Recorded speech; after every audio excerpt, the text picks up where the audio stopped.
ચલો મિત્રો, આજે આપણે શર્ટની લાંબી બાહીનું કટિંગ શીખીએ. તો શર્ટની લાંબી બાહીનું શીખવા માટે આપણે શું શું કરવું પડે? પહેલાં આપણે બાંય લંબાઈ લેવી પડે, બરાબર.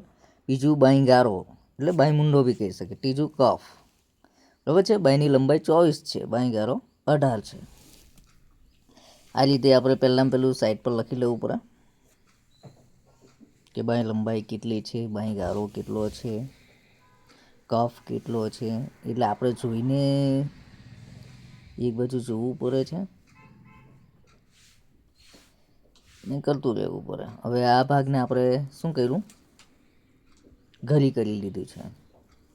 ઘરી કરી લીધા પછી શું કરવાનું છે? સીધી લીટી દોરી લેવાની છે આ રીતે.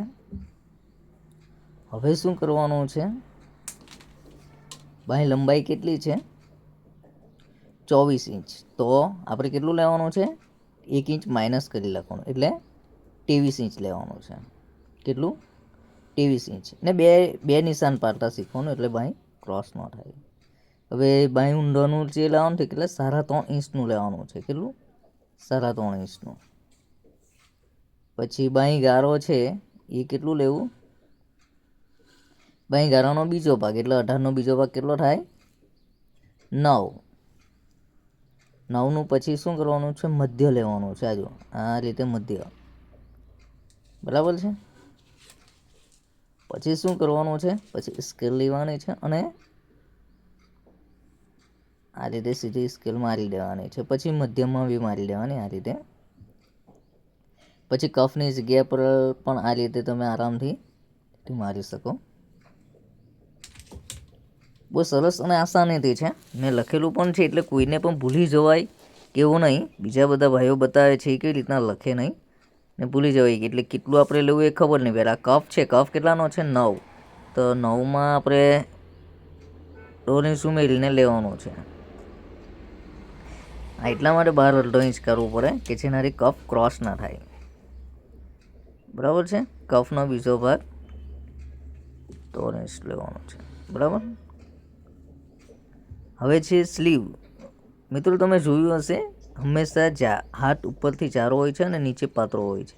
તો તે રીતે સ્કેલ પણ મૂકવાની હોય છે આ રીતે. એ મૂક્યા પછી આપણે ક્રોસ, જો લખેલું જ છે, ક્રોસ નિશાન કરી દેવાનું આ રીતે. પછી એક રાઉન્ડ શેપ આપવાનો છે. એ આપણે પાછળનો ભાગ હોય છે, આગળના ભાગમાં રાઉન્ડ શેપ આવશે અને આગળના ભાગમાં.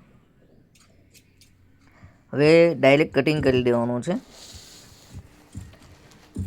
આ રીતે આપણે સરસ રીતે કટિંગ કરી શકીએ ને શેપમાં પણ કટિંગ કરી શકીએ છીએ. બહુ વ્યવસ્થિત રીતે આમ કટિંગ કરવાનું.